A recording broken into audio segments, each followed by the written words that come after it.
का स्वागत है, देशवासियों का स्वागत है, भारतवासियों का स्वागत है। आज महाशिवरात्रि का पावन अवसर है और पूरे दिल्ली शहर में, पूरे भारत में चहल-पहल मची हुई है अलग-अलग मंदिर में। हम इस समय मंगोलपुरी के एस ब्लॉक के संतोषी मंदिर के अंदर में मौजूद है। और एस ब्लॉक में राम कुमार भगत जी का मंदिर है, ये बैठे। मैं आपको बता दूं कि आप किसी भी दिल्ली के इलाके में रहते हो, जितनी भी भीड़ भाड़ आपने देखी होगी, इतना ही अंबेडकर और संजय गांधी हॉस्पिटल में भी नहीं थी जितनी आज सुबह से इस मंदिर में चहल पहल, भीड़, आवागमन वगैरह रहा। महाशिवरात्रि पे यहाँ पे खास होता है। राम कुमार भगत जी हमारे पास मौजूद है। आज के कार्यक्रम के मंदिर में क्या क्या होगा उसके विषय में बताइए। आज शिवलिंग की पूजा होती है, जो शंकर भगवान का ये निराकार रूप है। जी। इसका कोई रूप नहीं है। एक ये स्तंभ है शंकर भगवान का। आज के दिन इसकी पूजा करते हैं। और ये क्यों माना जाता है विशेष कि आज ही के दिन शंकर भगवान इस पृथ्वी के ऊपर सतम रूप में पैदा हुए। अच्छा महाराज जी, आज सुबह से लगभग कैसी चहल पहल रही, कितनी देर तक जो है वो महाशिवरात्रि का आयोजन यहाँ मंदिर में मनाया गया हाँ, देखिए 5 बजे शुरू हो जाती है। सुबह? अरे 2 ढाई 3 का टाइम हो गया है। जी। अब आके हमें फुर्सत मिली है। जी। पूजा पाठ तो अभी भी चल रही है, रात तक चलेगी। जी। जी। शाम को भी फिर भीड़ हो जाती है। कुछ लोग रात को करते हैं। जी। रात की पूजा भी इसकी श्रेष्ठ मानी जी। जाती है। जी। जी। हाँ। और अन्य मंदिरों में जिस तरीके से प्रसाद वितरण वगैरह होता है, तो यहाँ पे क्या दूध और भंडारा वगैरह का भी आयोजन का विचार रहता है आपका? नहीं, भंडारा हम शिवरात्रि पे नहीं करते। जी। वो दूसरी शिवरात्रि आती है, उस पे करते हैं भंडारा। इस पे हम फल फ्रूटों का प्रसाद बांटते हैं। सेब, संतरा, केला, गाजर और चीकू, ये प्रसाद हम मात्रा में आदमी को देते हैं। महाराज जी, एक थोड़ा इसी मुद्दे से जुड़ी हुई बात करते हैं। तकरीबन आपको दिल्ली के जो लोग देख रहे हैं, दिल्ली के ऐसी कॉलोनी के तबके के लोग भी देख रहे हैं जो लोअर क्लास, मिडिल क्लास की है। शिवरात्रि के अवसर पर बहुत सारी महिलाएं जो है वो कभी कभी कटे फलों को शायद किसी न किसी वजह से चढ़ा देती हैं। इस विषय में आप अपनी क्या राय रखते देखो, ये मान्यता है सनातन धर्म के अंदर। हमारे वेद शास्त्र कहते हैं कभी भी कटा हुआ फल नहीं चढ़ाना चाहिए। हैं? अच्छा। भगवान कहता है अगर तुम्हारे पास कोई भी ऐसी शक्ति नहीं है तो मेरे पास वो ले आओ, ये धतूरा, धतूरे का बेलपत्र। बेल पत्र ले आओ, धतूरा ले आओ, वो ही मेरे को मंजूर है। पर कटा हुआ फल कभी किसी को ना देना चाहिए, ना चढ़ाना चाहिए। भगवान फिर उसको क्या वरदान अगर देगा? आदमी थोड़ा आर्थिक रूप से सक्षम ना हो तो भी कटे फल ना चढ़ा। नहीं, किसी को भी नहीं। या ये कटा फल तो चढ़ाने का। एक केला चढ़ा देने से भी प्रसन्नता भगवान एक को हो केला चढ़ा दो, नहीं है कुछ तो बेल पत्र, एक पत्ता, 2 पत्ते, 3 पत्ते चढ़ा दो। जाती है। अच्छा। फल मत चढ़ाओ, खाली एक गिलास पानी चढ़ा दो अगर कुछ भी नहीं है तो।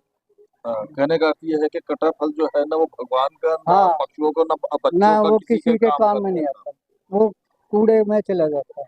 अच्छा। हम्म। ठीक। आज इस महाशिवरात्रि के अवसर पर सभी देशवासी आपको देख रहे हैं, सनातनी आपको देख रहे हैं, क्या कहना चाहेंगे आप जनता जनार्दन मैं तो यही कहना चाहूंगा सनातन धर्म को जितने भी जानने वाले हैं, अपने देवी देवता को वेद विधि रीति से पूजा करें। अपने बच्चों को भी घर में पूजा पाठ का सारा सिस्टम सिखाएं। और जैसे हमारे बच्चे कॉलेज में पढ़ते हैं और स्कूल में पढ़ते हैं, 12वीं में पढ़ते हैं, शाम को एक अध्याय हम किसी भी वेद शास्त्र का घर में जरूर रखें। शाम वेद रखें, पुराण रखें, रामायण रखें और नावल रखें। ये बड़ी बड़ी धार्मिक किताबें हैं। हमारी संस्कृति का पता लगा बच्चों ने कि हमारे देश की संस्कृति क्या है, ये जरूर पढ़ना चाहिए। गुरुकुल के बारे में भी जानना चाहिए। हमारे बड़े बड़े शिवालय थे, उनके बारे में पढ़े लिखे बच्चों ने जानकारी होनी चाहिए। और यहाँ की संस्कृति का ज्ञान होना चाहिए आजकल के बच्चों को, पढ़े लिखों को।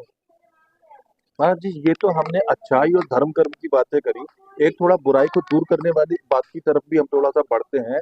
तो हम दर्शकों में बता दूं कि महाशिवरात्रि के अवसर पर भांग वाला दूध पीने की रस्म कहीं ना कहीं रही है, सब जगह वो भी नहीं रही है। पर अब पिछले 7 8 9 साल से क्या होने लगा है कि वो भांग वाला दूध हटा के लोग बागों ने विस्की और शराबें पीना शुरू कर दी है। ये बहाना करते हैं कि ये सोमरस है, ये शिव जी का रस है। और ये प्रचलन इस तरीके से गांव देहातों में तो और बढ़ता चला जा रहा है। मदिरापान का विरोध करते हुए आप ऐसे अवसर पर क्या कहना चाहेंगे? ये मदिरापान का जो विरोध है, ये इसलिए हम कर रहे हैं, किसी भी भगवान ने मदिरापान नहीं की है, किसी भी भगवान। अगर कोई कहता हो तो मेरे सामने आ जाओ। शंकर भगवान ने कभी बीड़ी सिगरेट भांग धतूरा कभी नहीं पिया। एक चीज उसने जरूर पी है, जहर। जय जहर पिया था, वो भी उसने कंठ तक ही रखा, नीलकंठ। बाकी अंदर नहीं जाने जी दिया। ठीक है, उसका भी उसमें बहुत खामियाजा भुगतना पड़ा था। ये जरूर है, बाकी किसी भी देवी देवता, दारू, मंत्रा, मांस, मछली, ये किसी भी देवी देवता पे अर्पण कभी करना नहीं चाहिए। आप खाना खाओ, ठीक है, पर कोई भी हमारा देवता पितर और हमारे पूर्वज कभी भी इन चीजों को नहीं चाहेंगे। मतलब सोमरस और सुरापान कह के जो लोग हाँ, बहाने बना के एक तरीके ये से सब करते हैं, सब भगवान, गलत है। ऐसा है, भलाई बुराई भगवान के जुम्मे। ठीक है, स्वाद हमारा, बस। बाकी ये सब झूठ है कि हम भगवान को देते हैं, ये ऐसा कुछ भी नहीं है। हम समझते हैं भांग धतूरा चढ़ता है, उसका हर एक आदमी ने ज्ञान नहीं है कि वो क्यों चढ़ता है। ये शंकर भगवान की जब पूजा करने लगे शुरू शुरू में, तब बड़े आदमियों ने पूजा पाठ फल फ्रूट खीर पूरी हलवे ये चढ़ाए, तो जो गरीब आदमी थे जी। वो पीछे खड़े देख रहे थे जिनके पास कुछ नहीं था। ना। उसने वो बुलाए कि भाई क्या बात है, तुम भी पूजा करो। कि महाराज हमारे पास कुछ नहीं है, कि तुम जंगल में जाओ, जो चीज तुम्हें सबसे बुरी लगे वो ले आओ मेरे पास, वो ही मेरे को मंजूर है। तो किसी का आदमी भांग खाता था, वो भांग पाड़ लाई कि महाराज ये तो बहुत बुरी चीज है, अगी देव तेरा आदमी छोड़ देगा। चलाया था भगवान ने ये कि छुड़वाने नशा के छोड़ लिए। दे, हाँ। पर लोग उसके बाद और पीने लगे। आपने हमारे चैनल को समझिए, उसकी मैं बहुत चाहता हूँ।